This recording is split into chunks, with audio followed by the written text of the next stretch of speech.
ചപ്പാത്തിയുടെയും ബൂരിയുടെ ഒക്കെ കൂടെ കഴിക്കാൻ പറ്റിയ നല്ലൊരു കിഴങ്ങ് കറിയും പിന്നെ അതുപോലെ തന്നെ ഒരു കിടിലൻ സാലഡുമാണ് കേട്ടോ. ഈ ഒരു കിഴങ്ങ് കറിക്ക് നമുക്ക് തേങ്ങയോ തേങ്ങാപ്പാലോ ഒന്നും വേണ്ട. അപ്പോൾ നമുക്ക് വീഡിയോ കണ്ടു നോക്കാം. വീഡിയോ സ്കിപ്പ് ചെയ്യാതെ ഫുള്ള് കാണണം. ഇഷ്ടപ്പെട്ട ചാനലൊന്ന് ലൈക്ക് ചെയ്യും, ഷെയർ ചെയ്യും, കമൻറ്റ് ചെയ്യും, സബ്സ്ക്രൈബ് ചെയ്ത് സപ്പോർട്ട് കൂടെ ചെയ്യണേ. അപ്പോൾ താമസിക്കുന്നില്ല, നമുക്ക് നേരെ വീട്ടിലേക്ക് തന്നെ പോവാം.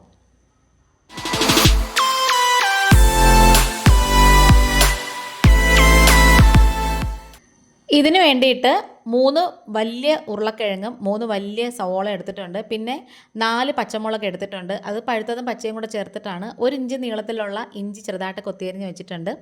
ഇടത്തരം വലിപ്പത്തിലുള്ളൊരു ക്യാരറ്റും കൂടി എടുത്ത് അതും കൂടി കട്ട് ചെയ്ത് വെച്ചിട്ടുണ്ട്. ഇനി ഇതേ നമുക്കിത് നന്നായിട്ട് കട്ട് ചെയ്തെടുത്തതിന് ശേഷം കുക്കറിലേക്ക് ഇട്ട് കൊടുക്കാം. കുറച്ച് വെള്ളം ഒഴിച്ചു കൊടുത്താൽ മതി. കാരണം എന്ന് വെച്ചാൽ ഉള്ളിക്കകത്തുനിന്ന് വെള്ളം ഇറങ്ങി വരും, അതുകൊണ്ടാണ്. ഇനി നമുക്കിതിലേക്ക് 1 ടീസ്പൂൺ മഞ്ഞൾപ്പൊടിയും പാകത്തിനുള്ള ഉപ്പും കൂടി ചേർത്ത് കൊടുക്കാം.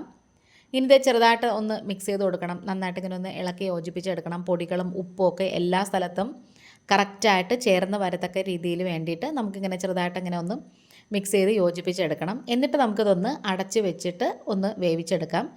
ഒരു 3-4 വിസിൽ കേൾക്കട്ടെ.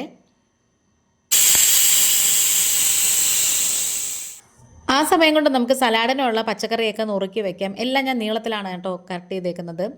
അതുപോലെ തന്നെ ബീറ്റ്റൂട്ട് ഇതിലെടുക്കുന്നത് വളരെ കുറച്ച് മാത്രമേ എടുക്കാവൂ. ക്യാരറ്റും അതുപോലെ തന്നെ സവോള എടുത്തിട്ടുണ്ട്. പിന്നെ എരിവിന് വേണ്ടിയിട്ട് ഒരു പച്ചമുളകും ആവശ്യത്തിനുള്ള ഉപ്പും പിന്നെ ചെറുനാരങ്ങയല്ലേ അതിൻ്റെ ഒരു അരമുറി നീരും കൂടി എടുക്കാം. കുരുവൊക്കെ കളഞ്ഞിട്ട് നന്നായിട്ട് പിഴിഞ്ഞിട്ട് കൊടുക്കണേ.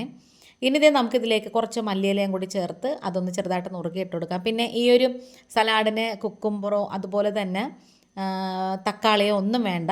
ഇനി ഇത് കൈ കൊണ്ട് നന്നായിട്ട് തിരുമ്മി ഉടച്ചെടുക്കണം. ആ ഒരു സംഭവത്തിലാണ് കേട്ടോ ഈ ഒരു സലാഡിൻ്റെ ടേസ്റ്റ് നമുക്ക് കറക്റ്റായിട്ട് കിട്ടുന്നത്. അങ്ങനെ നമ്മുടെ സലാഡ് ഇവിടെ സെറ്റായിട്ടുണ്ട്.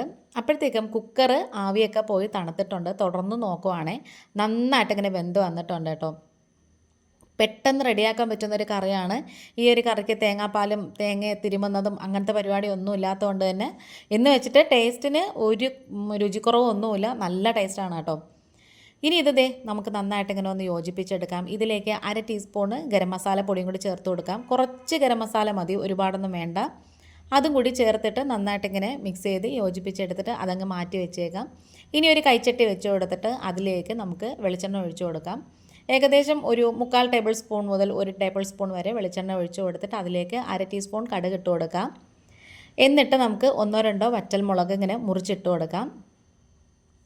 ഈ ഒരു കറിക്ക് ശരിക്കും ടേസ്റ്റ് കിട്ടുന്നത് ഈ വറ്റൽമുളക് ഇങ്ങനെ നല്ല ബ്രൗൺ നിറത്തിലാകുന്നതിലാണ്.